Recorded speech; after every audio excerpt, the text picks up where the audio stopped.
Knowledge get وے کے جتنے بھی ممبران ہیں اور جتنے بھی کارکنان ہیں ان تمام کی توفیقات خیر میں اضافہ فرمائے، اور انشاءاللہ اس بات کی امید کرتے ہیں کہ آپ سب اپنے درمیان تمام تر اعمال اور نمازوں کے بیان کے حصول کے لیے جو انشاءاللہ ماہ شعبان کی طرح ماہ رجب کی طرح ماہ رمضان میں بھی رہیں گے، اس چینل کے ساتھ اس طرح سے کوآپریٹ کیجئے کہ آپ کے پاس خود بخود میسج پہنچ سکے۔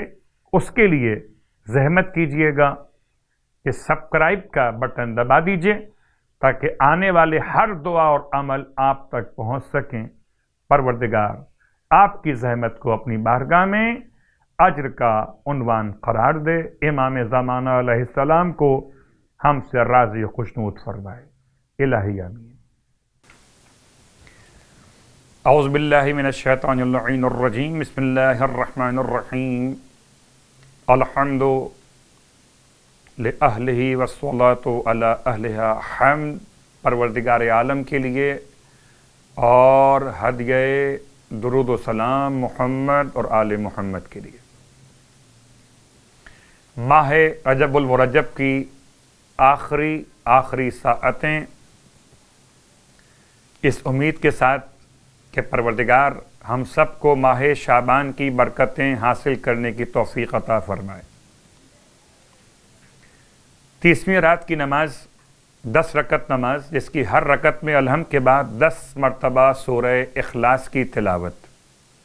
10 رکعت نماز جس کی ہر رکعت میں الحمد کے بعد 10 مرتبہ سورہ اخلاص کی تلاوت، اور نماز جناب سلمان فارسی، اس کا پہلے تذکرہ ہو چکا، اول رجب، اوسط رجب اور آخر رجب۔ تو یہ 2 نمازیں انشاءاللہ پروردگار کی بارگاہ میں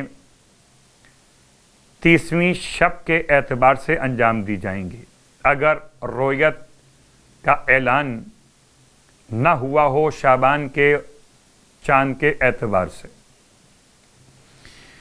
اور ابھی تک تو اعلان ہوا نہیں چاند کے حوالے سے، اس لیے اس امید کے ساتھ بیان کیا جا رہا ہے کہ اگر آج یہ آخری رات ماہ رجب کی ہوئی تو یہ اعمال اس لحاظ سے کرنے ہوں گے، اور اگر چاند کا اعلان ہو گیا تو پھر آپ کو اعمال ماہ شعبان کی پہلی شب کی مناسبت سے کرنے ہوں گے۔ ماہ شعبان کی پہلی شب میں کافی نمازیں بیان ہوئیں، جن میں سے ایک نماز ہے 12 رکعت، جس کی ہر رکعت میں الحمد کے بعد 11 مرتبہ سورہ اخلاص۔ 30ویں رات کی نماز 10 رکعت ہے اور اس کی ہر رکعت میں الحمد کے بعد 10 مرتبہ سورہ اخلاص ہے، اور اگر شعبان کی آج پہلی رات ہو جائے اعلان کے بعد اور آپ کو یقین آ جائے اعلان رؤیت ہلال پر، تو پھر نماز آپ پڑھیں گے پہلی شعبان کی رات کی نماز۔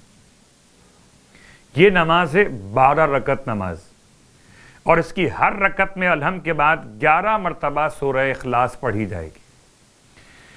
سرکار ختم یہ مرتبہ صلی اللہ علیہ وآلہ وسلم کا مبارک مہینہ شعبان درود کی تلاوت کثرت سے، استغفار کی تلاوت کثرت سے، مخصوص صلوات چوتھے امام کی بیان کی ہوئی، مناجات شعبانیہ کے بیان، انشاءاللہ شعبان کی برکتوں کے بیان کے لیے بھی آپ کی خدمت میں مسلسل حاضری دیں گے۔ اگر چاند 30 کا ہو جاتا ہے اور کل کا روزہ رجب کا رکھا جائے تو بیان کر رہا ہوں، اور اگر کل شعبان کی پہلی تاریخ ہو جائے تو پھر اس کی مناسبت سے روزے کی نیت تبدیل ہو جائے گی۔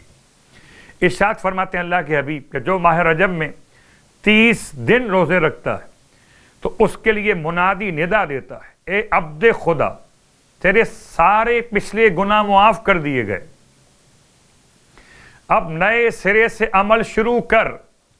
اللہ اسے ساری بہشتیں عطا فرماتا ہے، ہر جنت میں سونے کے 40,000 شہر اس کے لیے، ہر شہر میں 40 محل، ہر محل میں 40,000 گھر، ہر گھر میں 40,000 دسترخوان، ہر دسترخوان پر 40,000 کاسے رکھے ہوئے اور ہر کاسے میں برتن میں 40,000 قسم کے کھانے پینے کی اشیاء موجود ہوں گی. ان کے رنگ اور بو بھی الگ الگ. ہر گھر میں 40,000 سونے کے تخت ہوں گے. ان تختوں کی وسعت 2,000 بائے 2,000، چوڑائی اور لمبائی 2,000 ہاتھ کی ہوگی. ہر تخت پر پاکیزہ حوریں ہوں گی جس کی پیشانی پر 3 لاکھ نورانی زلفیں ہوں گی. ہر زلف کو 1,000 چھوٹی خدمتگار کنیزوں نے اٹھا رکھا ہوگا. وہ اسے مشک اور عنبر سے معطر کر رہی ہوں گی تاکہ ماہ رجب میں روزہ رکھنے والے اس کے پاس آئیں. یہ سب کچھ اس شخص کے لیے تو رجب کا پورا مہینہ اب 29 ہو جائیں یا 30 ہو جائیں، پورا مہینہ کہا جائے گا کہ پورا مہینہ ہو گیا کہ روزے رکھے. اس کے لیے کہا گیا یا رسول اللہ اگر کوئی کمزوری یا کسی اور علت کی وجہ سے نہ رکھ سکے سارے روزے تو کیا کرے؟ فرمایا اس ثواب کو لینے کے لیے صدقے کے طور پر ہر روز مسکین کو روٹی کھلائے. آپ فرماتے مجھے اس ذات کی قسم جس کے قبضے قدرت میری جان ہے، اگر یہ ہر روز صدقہ دیں تو جو کچھ اس میں نے کہا ہے آپ فرماتے اس سے زیادہ ملے گا. زمین و آسمان پر رہنے والی تمام مخلوق جمع ہو کر جنتوں میں اسے ملنے والے فضائل اور درجات کے 10ویں حصے کے اجر و ثواب کا بھی اندازہ نہیں کر سکتے. کہا گیا یا رسول اللہ جو شخص صدقہ بھی نہ دے سکے تو کیا کرے؟ فرمایا پھر ان صفات کو حاصل کرنے کے لیے تسبیحات کی تلاوت کرے جیسے کہ پہلے بیان ہو چکی. مجھے تو یہ ثواب پڑھ کر دل چاہ رہا ہے کہ آج چاند نہ ہو تاکہ کل کا روزہ رجب کا اور نصیب ہو جائے. پھر دل چاہتا ہے چاند ہو جائے تاکہ نور امام حسین کا دن قریب آ جائے. ہزاروں خواہشیں ایسی کہ ہر خواہش پر درود نکلے. رجب کا آخری دن ہو تو درود نکلے، شعبان کا پہلا دن ہو تو درود نکلے. خدا ہم سب کے اعمال، رجب کی دعائیں، شعبان کے لیے توفیقات مرحمت فرمائے. الہی آمین. وما علینا الا البلاغ المبین. والسلام علیکم ورحمۃ اللہ وبرکاتہ.